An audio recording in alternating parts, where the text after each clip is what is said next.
Welcome to Hood Champion Boxing and Sports. In boxing, you find a way to win, you find a way to lose. A lot of action this past weekend, so much to talk about. But the one thing that jumped out at me, more than seeing Devin Haney put on a masterclass against Regis Prograis, was Shushu, who had an outstanding performance, did his thing in the ring again. There's a whole lot of talent there. There's a whole lot of upside on him. But with Shushu saying that he may be the guy to go on and dethrone Naoya Inoue. Now, to that, I got to ask the question, is somebody craving sushi, like one of the subscribers said in the comments? Because for Carrington to want Inoue, let me tell you something.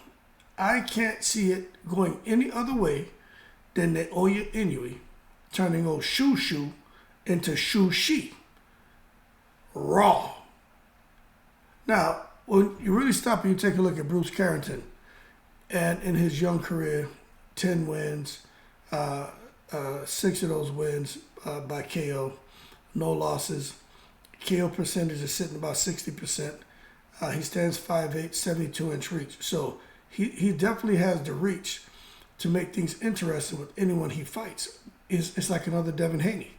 Those long arms presents a huge problem for fighters who can't get inside on that. Now, Shushu is 26 years old. He started fighting in 2001. So Top Rank has been keeping him busy. But I'm going to tell you this. When you take a look at Shushu and the fights that he's had and the individuals who he's fought against, right? You got to put things in perspective. The level of competition that he's been fighting against is nothing like the level of competition that Naoya Inoue has been fighting against. Now, I'm not saying Shushu won't get in the ring with Naoya Inoue and do his best, put up an effort. I'm not saying that. What I am going to tell you is when you stop and you take a look at Naoya Inoue, 25 wins, 22 KOs, hasn't lost, 88% KO ratio, has bubbled up through the weight divisions, about to fight here in a week, 2 weeks, to possibly become undisputed in the second weight division, right? It's hard for me to think when you think about Inoue and getting in there against Fulton, fighting Nonito Donaire, to think about him as an amateur, knocking people out as an amateur. There's so much about Naoya Inoue that people don't really know. They just think about him as a pro. But what he's doing as a pro, he's been doing since he was an amateur.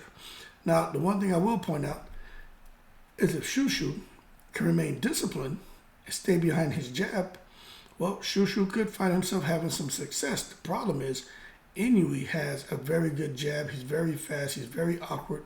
He's very explosive. So just the idea where Shushu is thinking that, feeling good early in his career and getting these knockouts and stuff, thinking that somehow that he can go up against Naoya Inoue and get that victory. I got to say, let's hold your horses there, Shushu, and not take it to the stupid. I think that when you have someone who has 25 wins, 22 KOs, and has been knocking men out since the amateurs, Naoya Inoue is just a different type of fighter, a different type of explosiveness. He's mean. And I just think Shushu would find himself being overwhelmed.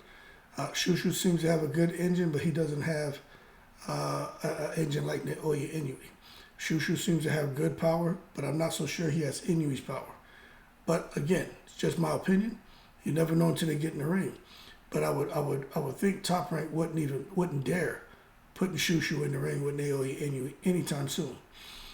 But then my thing is this. Bruce Carrington still has to make his way up the rankings.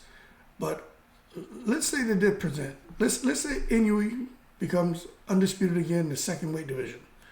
And somehow, right, even though it should not happen, but let's just say it. We're just having a conversation. Let's say Inoue picks up those belts and decides now he wants to make a fight with Shushu. Right? Let's say the same weight class, everything. Inoue has the belts, everything, and they want to present Shushu the 4-for-1 deal. Do you think Shushu should take it? You see, because that may never come around again. But what happens if he gets in there and gets totally tranquilized so early in his career? You've seen it happen with fighters that get moved too fast. Remember that guy, Bojado, Francisco Bojado? Was that his name? Amazing fighter. Fast track, moved too fast. Got all the excellence beat out of him.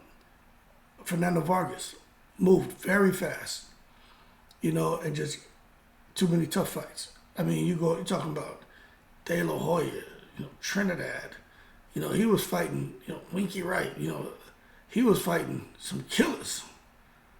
Fernando Vargas was going back to back to back. Yuri Boy Campus.